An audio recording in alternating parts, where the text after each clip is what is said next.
What's up, guys? Welcome back to the channel. And today we're going to talk about the biggest match of the weekend, and that's Liverpool versus Manchester United. Manchester United won the match 2-1 to get Ruben Amorim his first back-to-back win in the Premier League. It's been a long time coming. I'm sure the guy who's waiting to cut his hair after 5 wins is over the moon right now. He's probably counting down the days until the next match the United have to play. But I want to touch on a few things in this video because I feel like the media and the fans, I wouldn't say they're overreacting about Liverpool's performances over the past month or month and a half, but I will say for this match, I think this match is, I don't want to say it's unfair or unwarranted in a sense, but I do think Liverpool are quite unlucky, especially Cody Gakpo hitting the post twice. Especially that first time he hit the post off of a sensational run. That first touch that he made from Salah's pass to set himself up for that curler back post. Unlucky to hit the post because Lamens was in no man's land. He had no idea if that ball was going in or going wide. Luckily, it hit the post. But Liverpool have not been good these past few weeks. They haven't. They haven't looked like the Liverpool of last season, and that is completely normal for a team that wins the league. I want people to understand that teams that win the league, they do often, I want to say, get found out. People adjust to them quite quickly. They plan for them a lot better than they did the season prior just because they know their players a lot more, and this is common. I mean, every time Pep wins the league, he has to tweak a few things, pretty much change the tactics, whether it's bring the center back into midfield with John Stones, invert the wing backs with, let's say, Cancelo, who was doing it 1 year, and Zinchenko 1 year. So there are little tweaks that the reigning champions need to make in order to sustain that top-level performance in the Premier League. And I think that Liverpool, in terms of the changes that they've made, and Arne Slot as well, it just hasn't worked out. Whether that's bringing in Isak, bringing in Kurtges, Frimpong, Florian Wirtz, of course, hasn't worked out. And then obviously, Salah is not playing like the Salah of old. So I don't want it to be a surprise and like a very huge deal about the performances that are happening right now, because this is common. And unfortunately for Liverpool, the tweaks that are being made to adjust the team are not working. Every winning team has to make tweaks the following season. It's normal. It's just unfortunate that the tweaks that Liverpool have made are not working. And Isak has not come into form. Ekitike has, but we'll touch on that a little bit later in the video. Anyways, on to the match. I'm going to start with United because I think this is one of United's better performances. I think the only time I've seen United perform better under Amorim was actually against Arsenal in the opening game of the season. I thought they played extremely well that game. They had Arsenal on their heels defending for pretty much the whole match. But let's start with the goalkeeper. Senne Lamens. This is a huge upgrade on the goalkeeper situation that they had in the past. He's clearly better than Bayindir and Onana.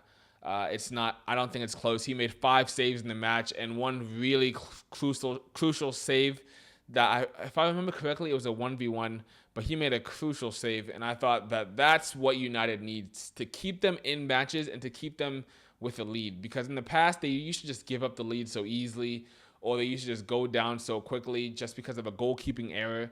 And I think having somebody like Lamens in the back that commands his box, actually has a voice, has a presence in the team, in the back line, in the defense, is huge for United. And I think you can even see it in the way that defenders are playing. Because once you're a defender and you have a goalkeeper behind you that's confident, that you're confident in as well, I feel like you do play a lot differently. Like, you just have that certain, stature about you, and that confidence in your play that, okay, if anything happens, I know I've got my keeper behind me to bail me out if need be.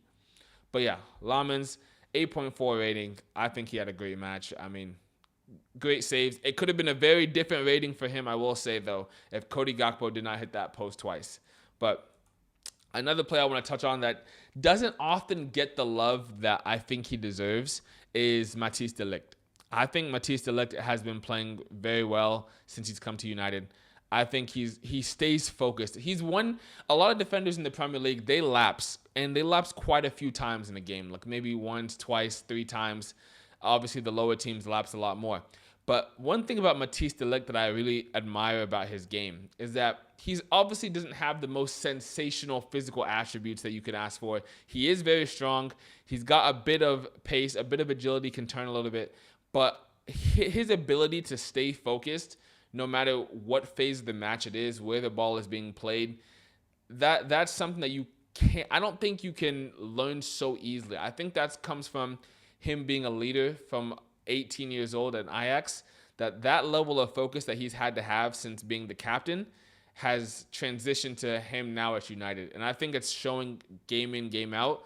Even if United lose matches, you can see Matthijs de Ligt is switched on, and it's often not because of any error that he makes if United lose a match or concede a goal. So Matthijs de Ligt, very well played, I think. Even if his rating might not say so, I do, watch Matthijs de Ligt. His level of focus and his level of concentration is probably one of the highest I've seen. Next, I want to touch on Amad Diallo. Amad is a player that is a fan favorite, of course, and he is a very humble player. I think he said in an interview one time that he'll play wherever he's needed on the pitch, even goalkeeper, as long as he's playing for Manchester United. And that's something you need in the team, because that kind of personality and character will always keep you on the pitch.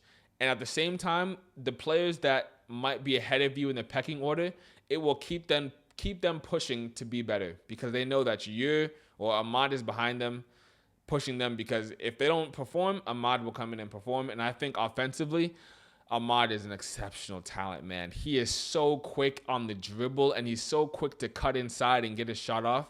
He is very dangerous, and going forward, adding that extra number in the attack, whether it's from Amad or Mbumo, that right side is extremely dangerous. And it's very hard for defenders and left center backs to cope with, because you have this player that's so quick, often ghosting in off that wing shoulder of the outside back, and he's causing a lot of problems. He caused a lot of problems in that first 20 minutes. So Amad, well played. I think he's probably locked in for United's right wing back for the season. I don't see anybody else taking his spot. I think he offers far too much going forward, and even what he may lack defensively, he works hard. He gets back, he tracks back, and he can track back quick because of his physical attributes. Next play I want to touch on, Casemiro, not so much, not much to say, honestly.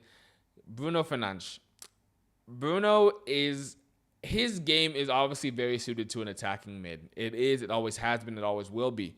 So I know people were frustrated with him in like the last 30 minutes of giving away the ball, losing possession. But I think people need to understand that that's honestly Bruno's game. He's a risk-first type of player. So it's not his fault that he's playing one of the most crucial positions in the team in terms of defending. He's playing one of the double sixes or one of the double eights, however you want to look at it. And those risky passes that might not come off, those extra touches that might get closed down because of your position, it's a learning curve. It's a very big learning curve. Even though he's extremely quality, extremely intelligent, it is something that he will have to learn. And it might take some time, especially in the Prem with how fast-paced the game is. It might take some time, and I'm sure he'll clean that up. But Bruno, of course, got an assist, and that's just Bruno's game, man. It doesn't matter how poorly he might play, how many times he loses the ball. He plays so many risky passes and so many forward-thinking passes that at some point one of them might come off and get him an assist, and it did in this game, just like other games. Next play I want to touch on. This is probably the first negative I want to talk about. And it's unfortunate because obviously no player wants to be the weak link in a team. But I truthfully believe Diogo Dalot might be the weak, or not might, I think he's the weak link in this United side. I mean, it used to be the goalkeeper. They sorted that out. The defense is still a little bit rocky sometimes, but when Harry Maguire is in form, De Ligt is focused, and then they can sort out their left center back. Luke Shaw had a game today, but I think Diogo Dalot, I just don't think he's up to it. Honestly, let me know what you guys think, but I don't think Diogo Dalot is the best option United have. He keeps playing, he gets a lot of minutes, but I don't know, you guys. I just don't think he's good enough, in my opinion. And then after that, I want to touch on who I think is United's best player, and that's Matheus Cunha. I know the stats might not follow that. I don't think he has a goal and an assist in any of his first, 10 games, I think. But if you guys watched him play last night, you can tell he is the best player on that team. The way he gets United out of trouble situations, the way he holds the ball up, the way he carries the ball, the way he dribbles past players, creates opportunities to attack, the way he bails team members out when they're in a sticky situation. You just pass him the ball, he'll shield it, he'll turn a player, he'll turn two players, he'll draw the foul. I just think Matheus Cunha is sensational. And it's unfortunate that it seems like his role in this team is a bit murky. Like, he's dropping so deep and he's not getting as forward as he wants, and he might be listed as the 9, but he's dropping so far deep. He's not even a false 9. He's dropping almost to a 6 or 8 position. So the stats are looking a bit rocky, but that's because he's in so many areas of the pitch that he's not in the most optimal area to get those numbers. So that's what I want to say about Matheus Cunha. On to Liverpool. Oh, Liverpool's defense, you guys. Liverpool's defense is shaky. It is shaky. And in my opinion, that Mbeumo goal is on Van Dijk. I know people want to look at Konate all the time and the wing backs all the time, but if you look at that play over and over again and you review it, Van Dijk is not sprinting back with urgency to cover that space. And as a result, Konate has to track all the way to the other side of the box to hopefully get to Mbeumo to block the shot, and he didn't get there in time. But yeah, that is on Van Dijk, and I think I hate to say like what the fans are saying or what the people on social media are saying, but he's at this point I feel like he's trying to defend with too much aura. Like, bro, you need to defend. Don't like get that. He needs to get that out of his head of like he can't slide tackle, he can't challenge. He needs to properly defend now because he's getting found out and he's getting targeted and people are exploiting the space behind him. And honestly, it's putting Konate and the goalkeeper in so many tough positions because of these decisions. Even against Chelsea, the goal that Caicedo scored where he dribbled through the middle, that was Van Dijk's role to step up to that. I know Gusto was on the outside shoulder, but as a center back, there is a way you can step to that shot while covering that angle for a pass and not get megged by that pass. There is a way, I promise you. But yeah, their defense, shaky, very shaky. Mamardashvili in goal, he does look like a good goalkeeper. I think there's a lot of promise in him, especially as an Alisson backup while he's injured. So Mamardashvili, he conceded 2 goals, but I do think he's a bright spot in that defense. Next up, the 2 center mids, Gravenberch and McAllister. This game, they just went out the races, honestly. I think McAllister, I'm a big fan of McAllister, but I do think it's getting to a point where now teams have found him out. They know he's not physical. They know he's not pacey. And I don't think his IQ and his technical ability is becoming enough to play in that 6/8 position. I think it's becoming a little bit of a liability for them. And if I was on her slot, I would drop Soberslai back to help with Gravenberch because Soberslai, as you've seen, he can defend. He can play right back. I think they need that engine. I do. I really think they need the engine of those two at 6 and 8. I think McAllister, honestly, if he's not playing the 10 role, he needs to go to the bench for a little bit because I think it's hurting them a lot. It's hurting them in the midfield, especially. Cody Gakpo, sensational match. Unlucky not to get his hat trick, in my opinion. His performance could have changed how everybody thinks about Liverpool and about United as well. He could have had 3 goals. Put this game to bed, could have made it 3-1. It would have been done and dusted. United would not come back from that. Mohamed Salah. This guy has not returned to the heights that he once was. I don't know if it's that big contract, if he's resting for AFCON. I don't know what's going on, but this guy here is not playing anywhere to the levels he was playing last season. It's honestly a little bit worrying because it's not only the numbers he's not getting. His play is abysmal. He is hurting attacks, stopping offense from going forward. He's ruining plays. He's missing the goal completely, like with that volley he had. And I don't know what's going on with Mo Salah. For Egypt, he's still scoring goals. But I think maybe he's just having a rough patch, which happens to everybody.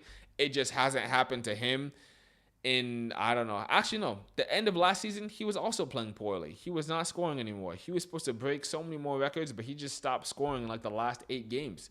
So maybe this rough patch was just due from his red hot form to start last season. But yeah, Mo Salah is definitely not playing up to the heights, and it's showing in Liverpool's performances. And then I want to talk about these two players in tandem just because they play the same position, and that's Alexander Isak and Hugo Ekitike. Hugo Ekitike is Liverpool's best striker. I'm going to say that for you guys again. Hugo Ekitike is Liverpool's best striker. I know Alexander Isak costs a lot of money, so he has to play. I know he came from Newcastle where he got 2 back-to-back 20-goal seasons, if I'm not mistaken. However, Ekitike is here. Ekitike is scoring. Ekitike is dangerous. He's inventful. He's fast. He's quick. He's sharp. Play him every minute he can. If he can't play Isak. I think Arne Slot just needs to be cutthroat with a lot of these players, man. I think he needs to be cutthroat with McAllister, with Van Dijk, with Isak. I think he's already been cutthroat with Kirkes and Bradley. Like he's subbed them off many times if they weren't performing. And then also with Salah. He needs to be cutthroat with these guys. I know they're leaders. I know they have pedigree. They have history. They have the trophies. They have the medals. They have the accolades. But you have to be cutthroat. It's getting to a dire point where Liverpool's just losing games. They got to turn it around. Especially with AFCON coming up, you're going to lose Mo Salah. It's important to get these results flowing quickly now. Ekitike needs to play. I think that should be a no-brainer for Slot from now on. I just feel like Isak should not be starting matches until he gets into fine form. I know he needs to play him in the cup games. But Ekitike needs to play. Hopefully he'll start the Champions League match, which he should. But yeah, that's all I got to say about this match and these two clubs. Let me know what you guys think. I'm going to try to be more consistent, but I got a lot going on. But yeah, thank you guys for tuning in. I'll be posting more often. If you do like the videos, like and subscribe for more content like this, and follow me on any of my socials in the description. And I'll see you guys next time. Peace.